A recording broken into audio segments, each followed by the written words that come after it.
Esta es una ruta senderista y literaria a partes iguales, bajo el pretexto de la presentación de la novela Jarra Almas de Enrique Armenteros. Era por aquí que le va a tocar Enrique. Fijaros bien en la garganta lo que hemos subido, en el desfiladero este. A ver, yo sin saber, porque yo esta ruta nunca la he hecho, yo por aquí nunca he entrado. Yo a Jarra Almas siempre he entrado por Covaterriza. De hecho, la primera vez, se lo contaba ahora mismo a Pepe, yo la primera vez que vine por aquí, mi padre me contaba cuáles son los topónimos, pues como mucha gente de los lugares de aquí, pues va a ir a los topónimos de un sitio a otro. Hay gente como Pedro y mucha gente de aquí que conocéis muy bien los lugares, pero la gente que no los conocíamos mucho, pues cuesta mucho trabajo centrar, y en los mapas no están bien. Entonces yo imaginaba, cuando llegué allí a través de Covaterriza, yo imaginé que debía haber otra manera de llegar que no fuera el camino real que llega hasta Covaterriza, que sabéis que da la vuelta por aquí detrás. Y a mí se me ocurrió, desde hace muchísimo tiempo yo tenía en la cabeza una ruta imaginaria que llegaba desde Jarra Almas hasta el pueblo, que yo llamo Lugia en la novela. Y yo creé un nombre que llevaba desde hace mucho tiempo, de hecho era el nombre de mi primera novela, que yo enterré hace muchísimo tiempo en un cajón, que se llamaba La Garganta de Helada, y trataba de un pueblo perdido en medio de la montaña que tenía un paso mágico que hacía que los personajes, claro, yo tenía 10 años en aquel momento, hacía que los personajes se transformaran en seres mitológicos, ¿vale? Y para esta ruta inventé el nombre de La Garganta de Helada. Entonces en la novela hay un capítulo entero que trata sobre cómo el personaje Ezequiel, que es uno de los protagonistas, es el único capaz de encontrar esa ruta y el único que se atreve a transitarla, porque es una ruta que cuentan está maldita. Entonces la gente que transita por allí pierde el alma. Y entonces quiero decir, siendo la primera vez que vengo, la verdad es que es curioso que se parezca tanto a lo que yo describo en la novela, y os doy el primer peñazo del día. Rosario siguió la dirección. Rosario es la mujer fuerte de la novela, que es la dueña de Jarra Almas, ¿vale? Rosario siguió la dirección que tomaba el caballo con la mirada y se dio cuenta de que Ezequiel no iba hacia el camino, sino que había elegido el descenso a través de la Garganta de Helada. Se le vino a la mente lo que la gente decía sobre quienes osaban tomar esa senda. Había escuchado descripciones del sendero, que decían que parecía como cavado en la roca viva por efecto de algún oscuro embrujo, y que estaba habitado por espíritus. Ezequiel, que era el único que se atrevía a subir y bajar por allí, solía decir que evitaba un rodeo de media jornada por el camino principal, que eso era todo. Solía reírse de los que lo miraban con temor, porque creían que también él se había convertido en un diablo. Rosario había visto mucha gente del pueblo evitar a Ezequiel o quedarse a 2 pasos de él cuando lo veían. Probablemente temían, de hecho, la mirada recia y azul de este. Es que el demonio tiene ojos claros, pensó la mujer. Pero en el fondo Rosario sentía, como todo el mundo, que el alma se le encogía al pensar en la Garganta de Helada. Y entonces se le llenó el corazón con los ojos zarcos de Ezequiel y los oídos con las voces de Jarra Almas, y sintió una inquietud que no supo explicar hasta mucho más tarde, cuando Ezequiel ya se había convertido en lo que nadie imaginaba que se iba a convertir. Y ahora, geológicamente, Antonio, ¿algo que decir de lo que has visto o no? ¿Interesante? Estamos en el Jurásico, pero ya en otro momento. Aquí son rocas dolomías que distintas a las calizas. Las calizas se disuelven por el agua de lluvia, se forman grietas, rajas, cuevas, dolinas, y sin embargo las dolomías se cuartean, se parten en trozos, son las famosas pedrizas. Son dificilísimas de andar, como molestas, pero transitables. Nada más que eso. Pues ya sabemos lo que se abrió hace 150 millones de años en la ficción, pues lo estamos pasando ahora.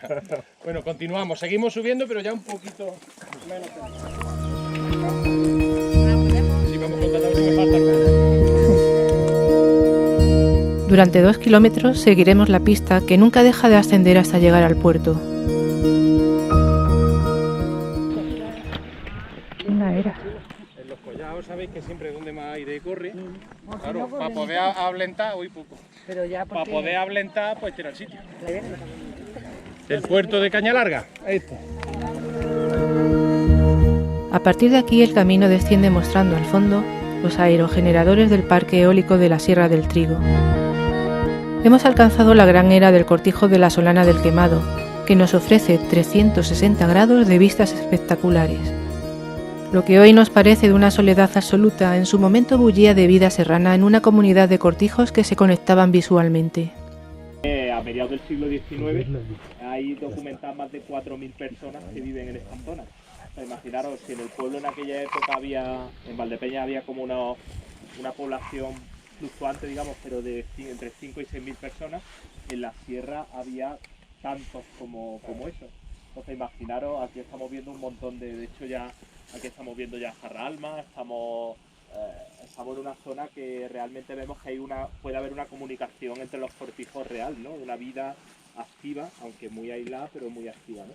Y entonces aquí hay una parte del libro, el libro trabaja mucho con la idea de la superstición. La gente que estaba aquí aislada, bueno, y en el pueblo lo sabéis también pasa, tenían unas creencias un poco extrañas. Entonces los rumores eran una parte muy importante de la vida de los cortijos, de lo que se iba escuchando, y luego la superstición se iba superponiendo. Y aquí hay un momento en el que Ezequiel se convierte en lo que os advertía que se iba a convertir. Y no os digo qué, pero aquí hay una especie de referencia.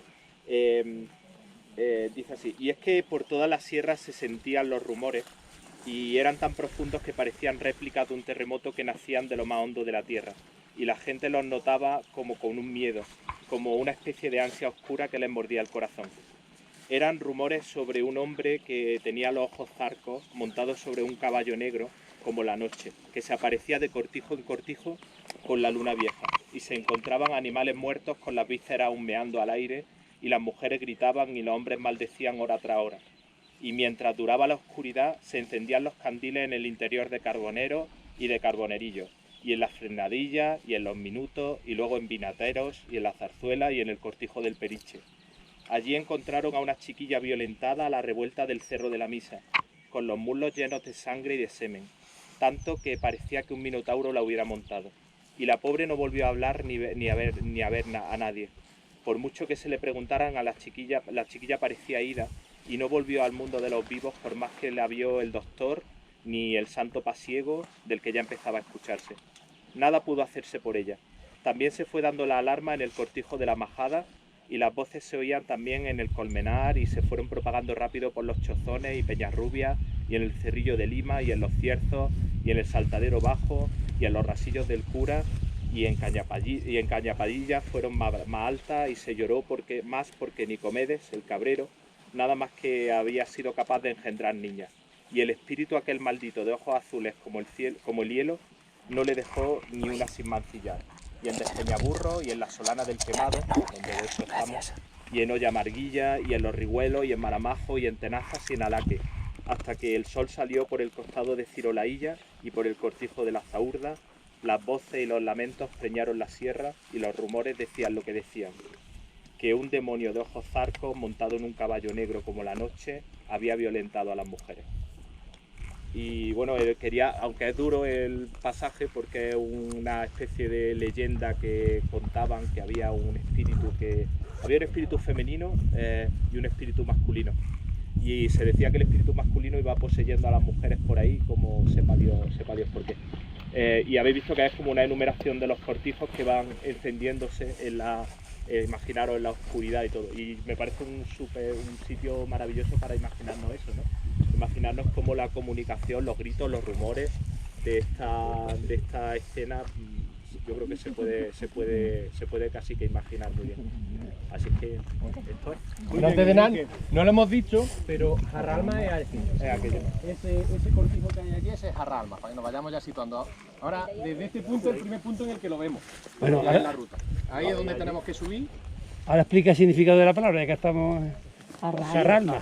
Bueno, me reservaba un poco para final, entonces déjalo. Pero después. Es que tengo una intriga. Sí, no puedo aguantar la curiosidad. Para cuando lleguemos allí, así lo hacemos como las buenas novelas. ¿Tú desde cuándo alguno de los topónimos que ha dicho? Desde que empezamos. Porque yo ya he con la intriga. Ese que veis allá arriba. Vamos a pasar, desde allí vais a ver el camino que es la parte más complicadilla que vamos a pasar. Esos son los tajos de la Peñamilano, o los tajos de Peñamilano, o también le decían Despeñamilano, nos vale la terminología. Si veis debajo de los tajos, ese camino en lo verde, ¿no veis un camino horizontal que tira para acá? Ese es el que vamos a pasar, está completamente perdido. Pero bueno, eso por ahí han pasado muchas veces las personas. Ahí tienes Jarraalmas, Covaterriza, el barranco de Despeñaburros, que es precioso, es todo este barranco que veis por aquí abajo. Pero el cortijo, ahora os vais a fijar, tiene unas chapas con un número. Todos los cortijos tenían su numeración, porque estaban todos censados y estaban todos en el registro, en el catastro en Valdepeña, y tenían su número. Estos lo han perdido, lo tenían también, pero el de abajo lo conserva.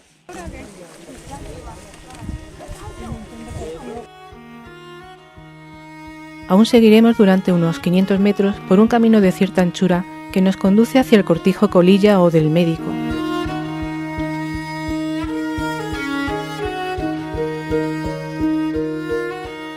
Bueno, pues a partir de ahora ya vamos a empezar por los caminos antiguos ya de verdad, los que ya estaban perdidos. Así que esto es el cortijo Colilla o el del Médico, y ahí tenéis lo que os hacía referencia del número. Lo de la piedra pegadita. A partir de ahora caminaremos en fila india, pues el sendero se perfila entre árboles por una fuerte pendiente que cae hacia el arroyo de Despeñaburros.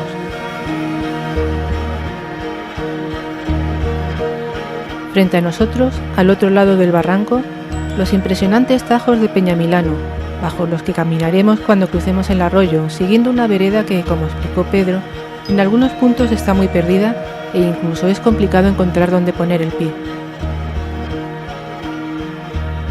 Esta nos llevará hasta un collado donde unas vistas magníficas nos muestran el cortijo del Quemado y parte del trayecto ya realizado.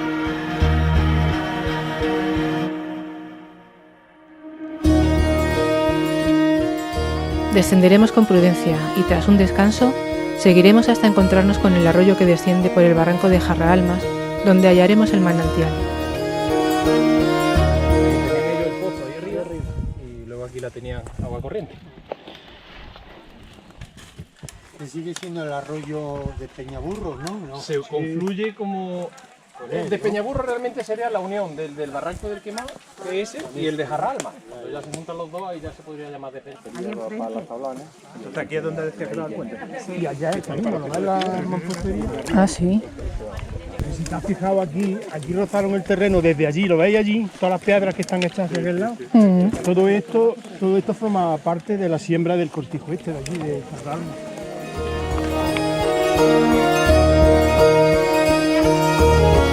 Remontaremos el barranco por un paisaje modelado por la mano del hombre.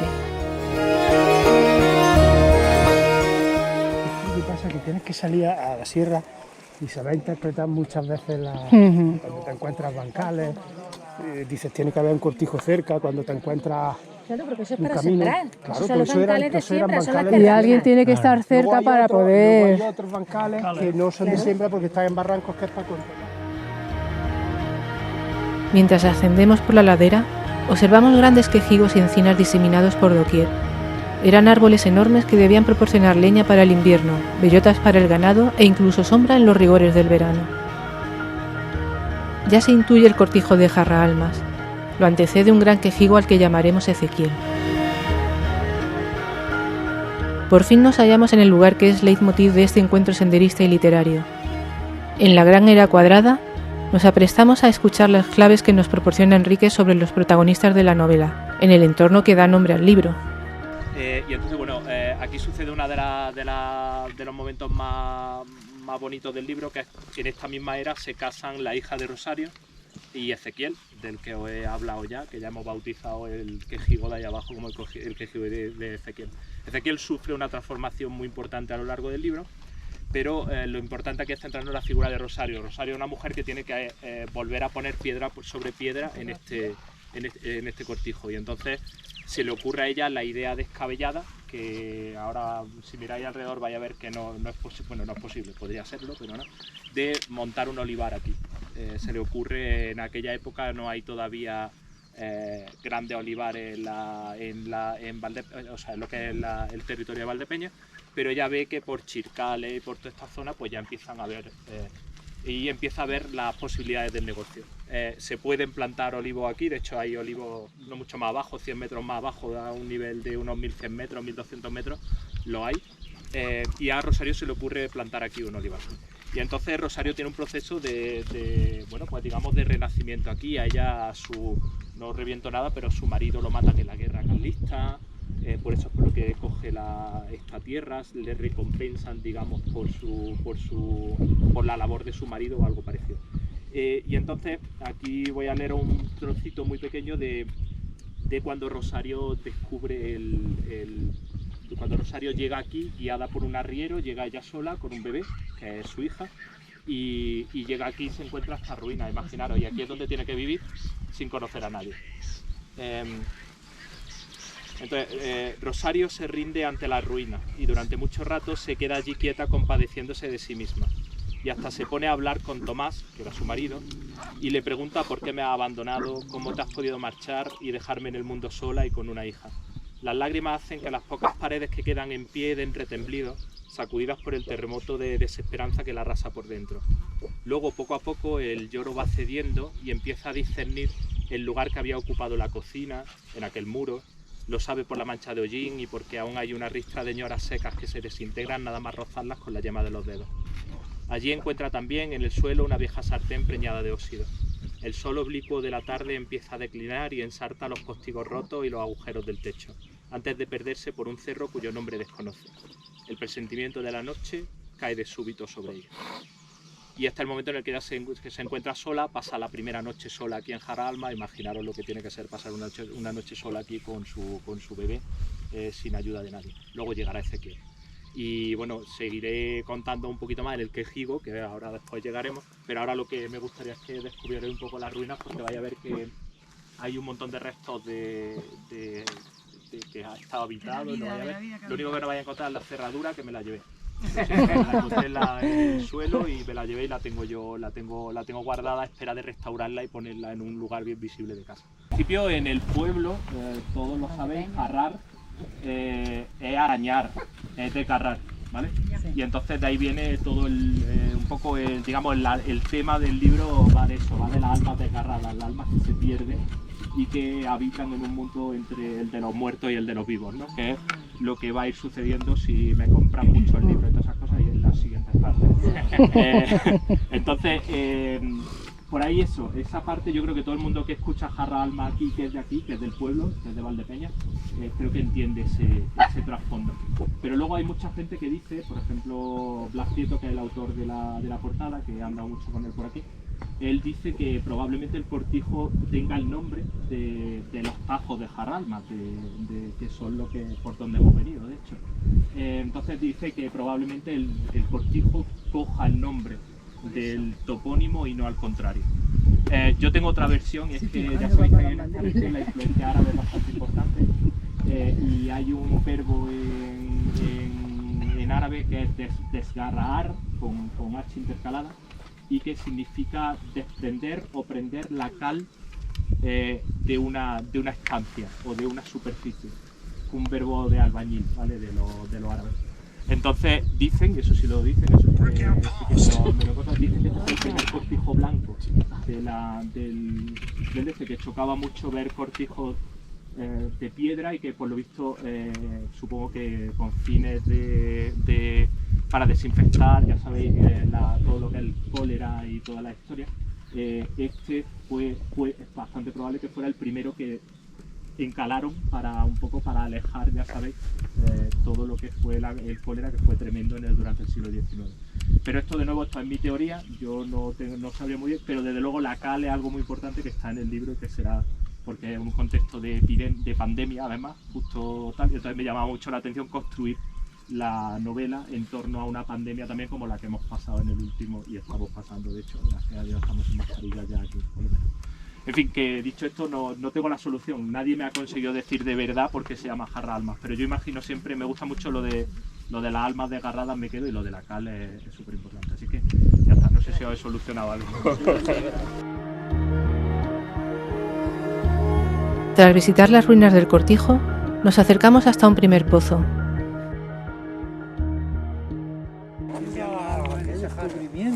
Bueno, ahora verás el otro de abajo, ¿sabes? Ahí va. El de abajo es flipante. No imaginaba esto. Tiene cucón, pero fijaros que tiene ya la inclinación. Este estaba tapado.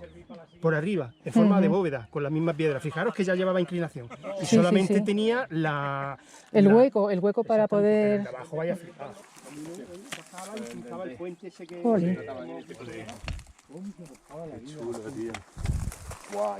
Pero aún nos queda por ver otro pozo más. Donde hay agua, antes pudo haber muchísima agua. Entonces, esto nacía el agua por aquí. Eso es un cucón. Sacaban el agua, ellos se lavaban aquí y bebían el agua los animales. ¿Cómo la has llamado? Esto, cocón o cucón. Que esto no está puesto aquí de casualidad. Claro. Que esto lo han puesto. Sí. Y ahora, lo más curioso es que si te vienes aquí, desaparece, se evapora y mira hacia arriba, te hace ahí, ¿ves? Se te abre de mampostería para salvar o para cubrir el... Eso no es natural, es artificial, para protegerlo. Porque si está en un terreno que hay muchas correntías, para protegerlo, la mejor forma de protegerlo es hacerle mampostería en V, ¿lo ves? Sí. Y tiene su mampostería en V. Sí, es la vertiente de la fuente para que no se... Tiene su alzado y todo, su sombra. Me imagino que yo aquí es donde ellos merendaban, comían y todo.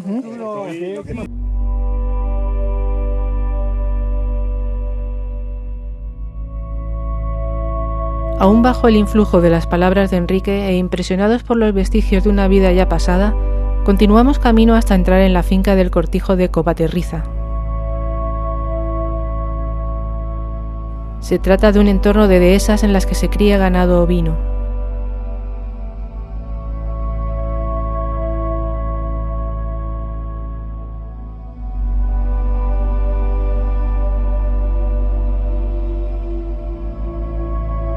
Nada es eterno, ni siquiera los longevos quejigos que han logrado resistir hasta nuestros días. Hay un tiempo para nacer y otro para morir. Pero el nuestro aún nos mantiene sobre esta tierra, así que avanzamos para salir de este recinto y dar con una fuente de fresca agua donde rellenar nuestras botellas.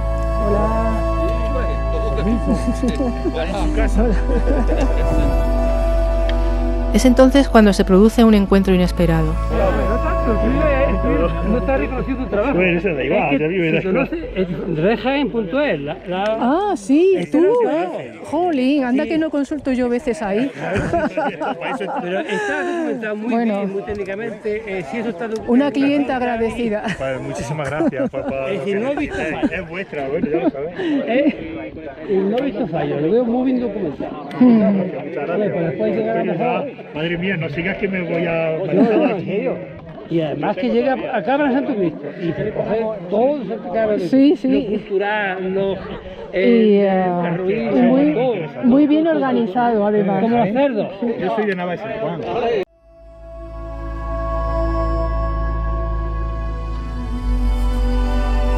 En un cercado aparte, las ovejas que han parido recientemente están a resguardo del resto del rebaño, junto con sus corderos. A pesar de la cercanía de la fuente, el Ayuntamiento de Valdepeñas nos obsequia con agua fresca en el primer punto donde su furgoneta puede acercarse a nuestra ruta. Atravesaremos ahora el llano de Covaterriza para acercarnos a la cueva del mismo nombre, donde Enrique nos aportará más claves de su obra.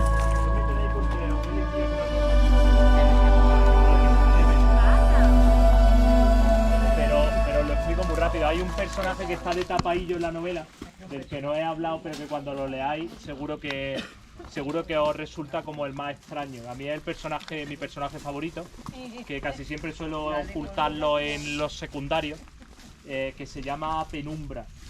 Y se llama Penumbra porque es un ser un poco extraño, hablando de eso del ocultismo, de la magia de esta sierra.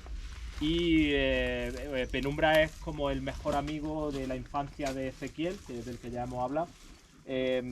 Y es un personaje muy extraño porque está como atado a la naturaleza de una manera un poco rara. Digamos que él depende un poco de los árboles, de la tierra, del ciclo de la lluvia, etcétera. Entonces es un personaje que en un momento dado, la novela tiene unas partes que son muy de realismo mágico, como así como un poco en plan 100 años de soledad, si lo habéis leído y todo esto de García Márquez. Y Penumbra, digamos que es el personaje que sale así como más como más desenfocado, pero en el que la acción, si como digo, cuando avance la acción en los sucesivos libros, pues irá tomando mucho aire. De hecho, hay un momento en el que Penumbra se lleva la niebla, los pájaros y los animales de la sierra, se los lleva como en una especie de fardo y se los lleva todo, y durante muchos años en la sierra no hay animales, ni vuelve la lluvia, ni vuelve a haber ni niebla, ni ningún elemento natural, y esto solo volverá a suceder cuando vuelva a Penumbra. Así es que hoy va a leer un fragmento, pero yo creo que como vamos un poquito más apretados de tiempo, creo que lo que nos pide el cuerpo ya es ver el quejigo de la pileta, que está aquí al lado, en el que, por cierto, cuentan que nació Penumbra. Ahora os cuento un poquito la historia sobre él, ¿vale? Así que has dicho que va a haber sucesivos libros. Si me compráis muchos libros, lo prometo, porque estoy ya con el segundo, pero esto tiene que correr la voz a tope y tiene que ser un super en estos días de la actividad que estáis haciendo. bestseller, por favor. Gracias.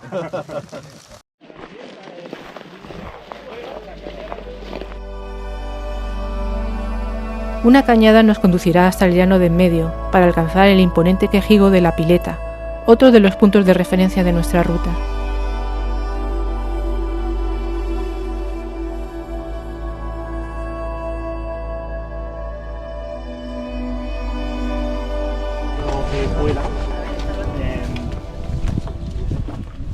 Dice así sobre la historia de Penumbra. Una vez le contó el Chozno, que es un señor de la novela, que a Penumbra no le había parido ninguna mujer, sino que había surgido de las raíces aéreas del quejigo. Ezequiel sostuvo la mirada de Quiterio y dijo, ya. Y a esto el Chozno contestó, pasa lo mismo que con los lirios cada año. No sé de qué se extraña don Ezequiel. Y bien pensado, a Ezequiel no se le podía ocurrir un origen más adecuado que la pileta de aquel árbol para explicar lo que era Penumbra.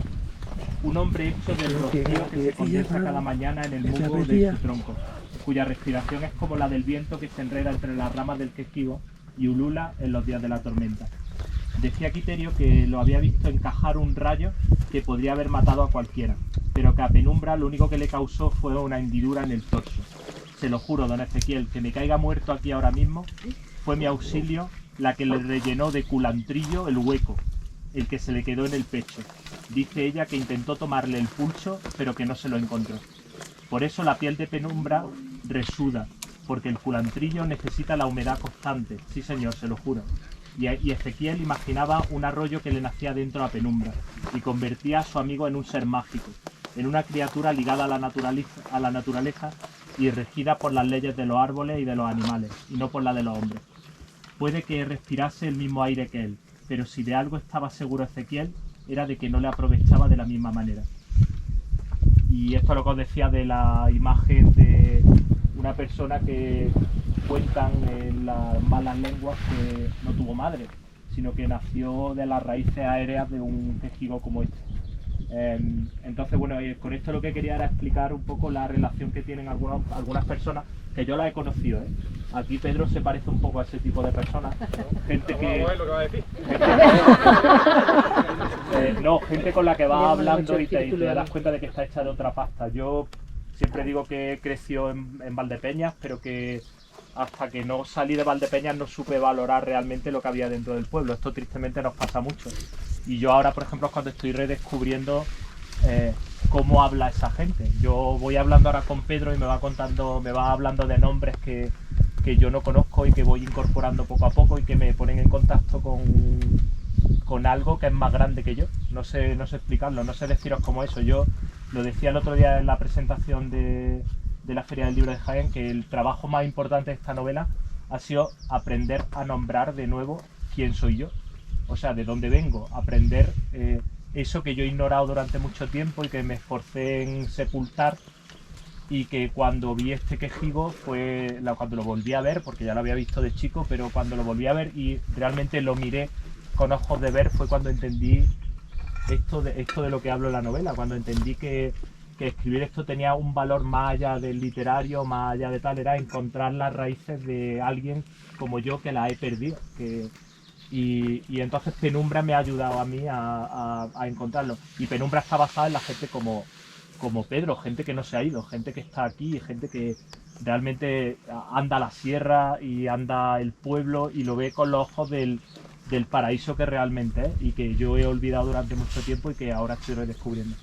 Así que bueno, esta era un poco aunque hay otra cita todavía que os quiero leer al final, dentro de cuando lleguemos al Cortijo de las Pernadillas, pero esta era un poco la reflexión más importante que os quería hacer. Esto no es un libro, en realidad no es un libro, en realidad es una investigación de una persona que se ha dado cuenta de que ha escrito libros sobre Londres, sobre la Segunda Guerra Mundial, sobre cosas que le resultan súper ajenas pero que son importantes, pero que ahora, después de 6 libros, se da cuenta de que aquí he llegado al mundo en el que quiero quedarme. En Jarralma es donde realmente entiendo que tengo que encontrar cómo respirar, cómo volver a encontrar el ritmo que he perdido en toda la vida y que es el momento de recuperarlo.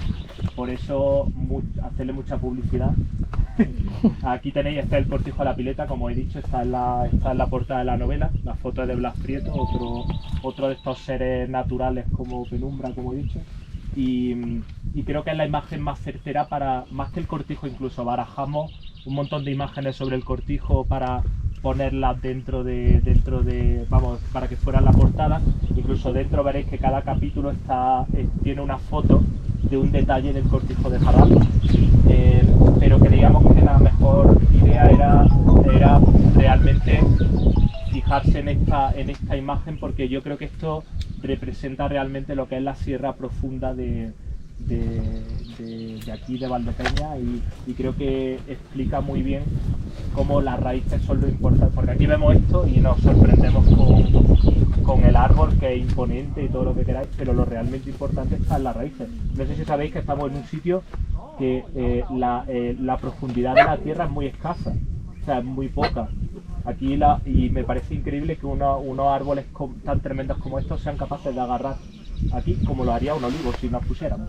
Son árboles especiales, no sé qué tienen, pero creo que la metáfora más bonita para calificar lo que es esta sierra, que son raíces, o sea, no es solo lo que se ve, es todo lo que aprendes cuando caminas por su vereda y por sus senderos.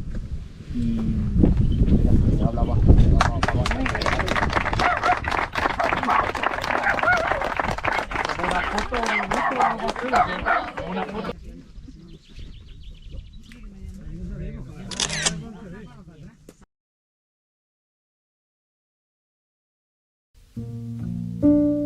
Tras la foto de rigor, caminamos ahora por el llano de Granada, entre quejigos de gran porte, para hallar restos fósiles que explican la geología del lugar.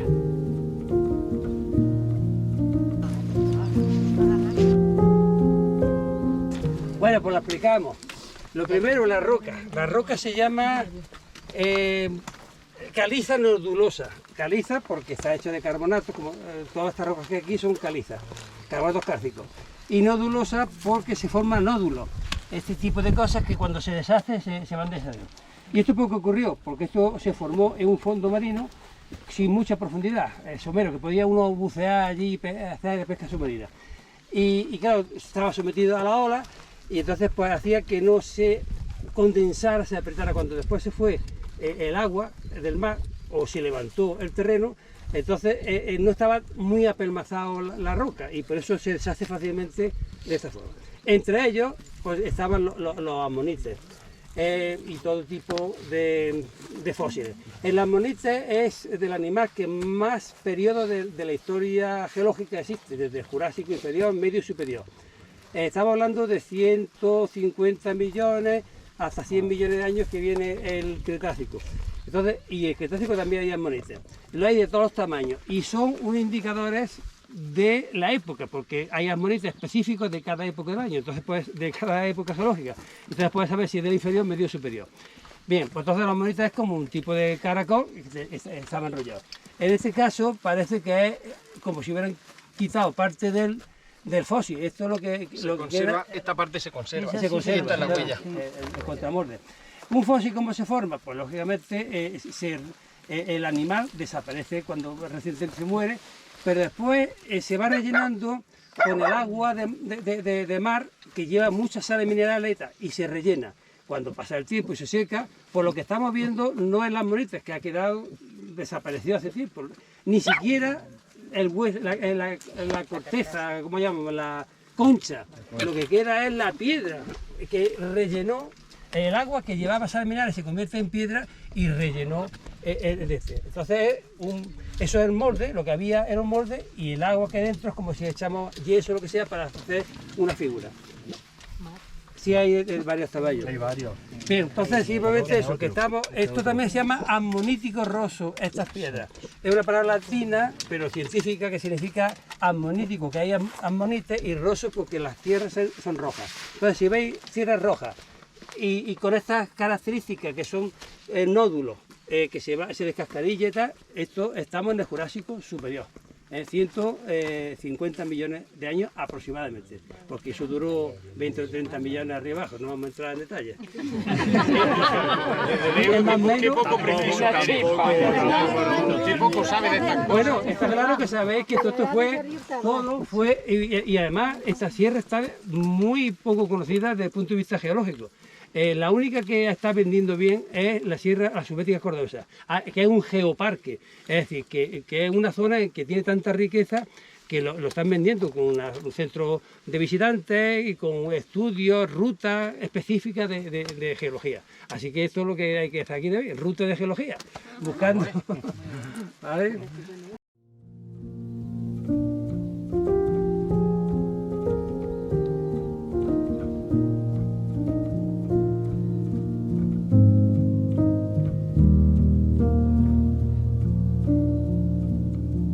Más adelante nos espera un nuevo avituallamiento y tras un breve tramo de pista descenderemos campo a través junto a las ruinas del Cortijo del Quisqui, en una trocha que recortará distancia y que nos dejará en el camino de la Cuesta de la Burra.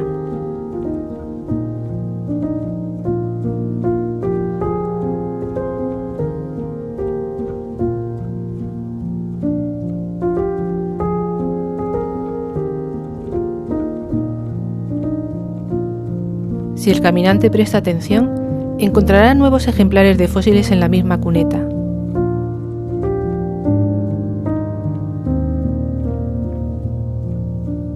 Una nueva trocha nos llevará hasta los restos del Cortijo Vinateros.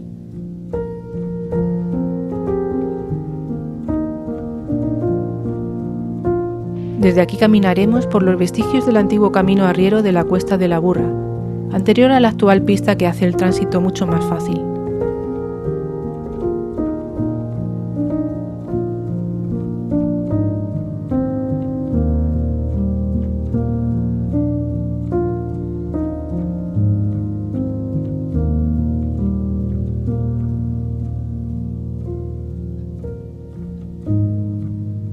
Haremos una nueva parada en el Cortijo de la Fresnadilla, donde una fuente de agua fresca mitiga nuestro calor, que cerca del mediodía ya empieza a pesar.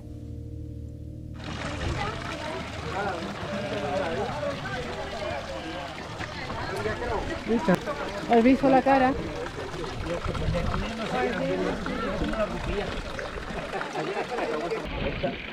Esta vez me voy a dejar de literatura y os explico lo que va a pasar ahora.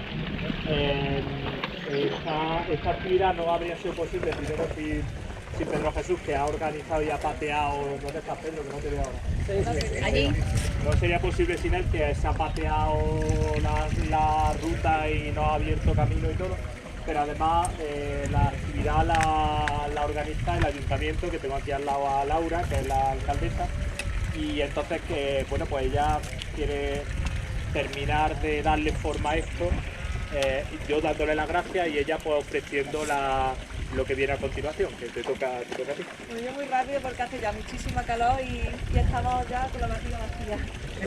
Antes de nada, daros las gracias por la acogida que le habéis dado a la actividad y yo creo que hemos estado una mañana buenísima, conociendo un poco más la sierra de Valdepeña y también la nueva novela de Enrique, y daros las gracias a Enrique, que nos ha estado deleitando con paisajes de su novela, a Pedro, que es verdad que si no fuera por Pedro pues no estaríamos tampoco aquí hoy paseando esta sierra. Y simplemente deciros que ahora a continuación nos vamos a dirigir ya hacia los coches y vamos camino a la caseta, ¿vale? Se va a ofrecer una paella para los participantes y por parte del ayuntamiento una forma de colaborar con la promoción de la novela de Enrique, pues va a ser regalar a todas las personas que habéis escrito en la ruta, pues la novela, que la tengáis también y aprovecháis ya que la